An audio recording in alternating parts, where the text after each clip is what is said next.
ఆదినారాయణ రెడ్డి చదిపిరాల అనే నేను శాసనసభ సభ్యునిగా ఎన్నిక అయినందున శాసన ద్వారా నిర్మితమైన భారత రాజ్యాంగం పట్ల నిజమైన విశ్వాసం విధేయత చూపుతానని, భారతదేశ సార్వభౌమాధికారాన్ని సమగ్రతను కాపాడుతానని, నేను స్వీకరించబోయే కర్తవ్యాన్ని శ్రద్ధాశక్తులతో నిర్వహిస్తానని పవిత్ర హృదయంతో ప్రతిజ్ఞ చేస్తున్నాను.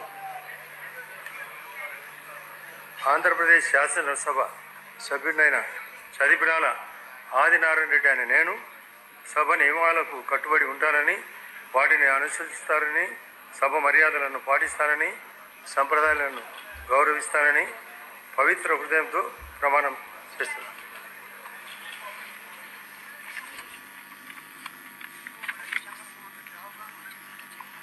శ్రీ అమర్నాథ్ రెడ్డి ఎన్ పలమనేరు.